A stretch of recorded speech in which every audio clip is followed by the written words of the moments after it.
ಇವತ್ತು ನಮ್ಮ ತೋಟದಲ್ಲಿ ಪ್ರಹ್ಲಾದನ ತೋಟದಲ್ಲಿ ನೋಡಿ, ನಮ್ಮ ಮಗ ಪ್ರಹ್ಲಾದನ ತೋಟದಲ್ಲಿ ಹಸಿ ಬಟಾಣಿ ಬೆಳೆದಿದ್ದಾವೆ. ಹಾರ್ವೆಸ್ಟ್ ಮಾಡ್ತಾ ಇದ್ದಾನೆ.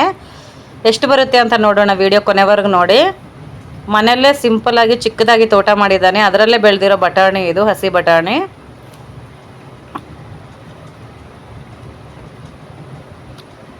ನೋಡಿ ಎಷ್ಟು ಚೆನ್ನಾಗಿ ಬೆಳೆದಿದೆ ಅಂತ.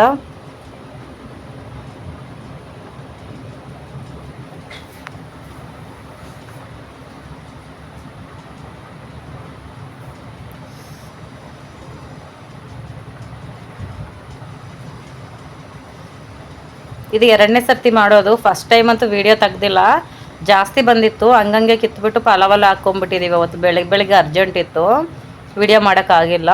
ಈ ಸರ್ತಿ ಸ್ವಲ್ಪ ಬಂದಿದೆ ಸೆಕೆಂಡ್ ಟೈಮು. ಇನ್ನೇನು ಮುಗ್ದೋಗಿದೆ, ಇನ್ನು ಇದು ತೆಗೆದಾಕಬೇಕು ಗಿಡನ. ಏನೇನು ಹಾರ್ವೆಸ್ಟ್ ಮಾಡ್ತಾಯಿದ್ದೀವಿ ಇವತ್ತು ವೀಡಿಯೋದಲ್ಲಿ ಅಂತ ನೋಡೋಣ, ಲಾಸ್ಟ್ವರೆಗೆ ನೋಡಿ. ಬಟಾಣಿ ಮತ್ತು ಬಟಾಣಿ ಜೊತೆ ಇನ್ನೇನು ಮಾಡ್ತಾಯಿದ್ದೀವಿ ಅಂತ ನೋಡಿ. ಇಷ್ಟು ಬಂದಿದೆ, ಹಸಿ ಬಟಾಣಿ ಇಷ್ಟು ಬಂದಿದೆ. ಇವಾಗ ಇದ್ರ ಜೊತೆ ಏನು ಮಾಡೋಣ, ಪುದೀನ ಇದೆ ನೋಡಿ, ಎಷ್ಟು ಫ್ರೆಶ್ ಆಗಿದೆ ಪುದೀನ. ಟ್ರೇ ತುಂಬ ಬೆಳ್ಕೊಂಬಿಟ್ಟಿದೆ ಪುದೀನ ಅಲ್ವಾ. ಸೈಡ್ ಕಟ್ ಮಾಡ್ತಾ ಇದ್ದಾನೆ, ಟ್ರೇಲಿಂದ ಆಚೆ ಬಂದಿದೆ. ಮತ್ತು ನೋಡಿ ಈ ಥರ ಸೈಡ್ ಇದೆ, ಯಾಕಂದರೆ ಟ್ರೇಲಿಂದ ಆಚೆ ಬಂದಿದೆಯಲ್ಲ, ಅದನ್ನು ಕಟ್ ಮಾಡ್ಕೊತಾ ಇದ್ದಾನೆ.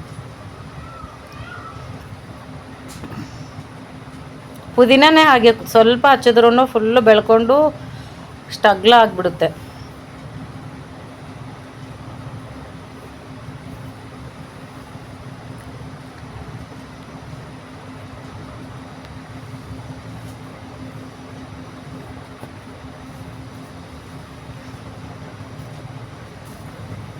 ಆವಾಗ ಚಟ್ನಿ ಮಾಡೋಕ್ಕೆ ಇಲ್ಲ ಬಿರಿಯಾನಿ ಮಾಡೋಕ್ಕೆ ಇದೇ ಪುದೀನನ ಯೂಸ್ ಮಾಡ್ತೀವಿ ನಾವು. ಮನೆಯಲ್ಲೇ ಬೆಳೆಸಿರೋ ಪುದೀನನ ತುಂಬ ಚೆನ್ನಾಗಿರುತ್ತೆ, ಫ್ರೆಶ್ಶಾಗಿ ಆವಾಗಲೇ ಕಿತ್ಕೊಂಡಿರ್ತೀವಲ್ವ, ಅದಕ್ಕೆ.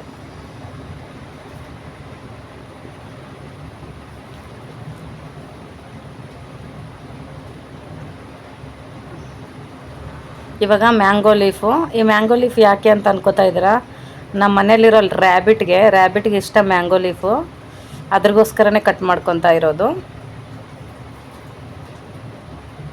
ಲೈಕ್ ಮಾಡಿ, ಸಬ್ಸ್ಕ್ರೈಬ್ ಮಾಡಿ, ಬಾಯ್.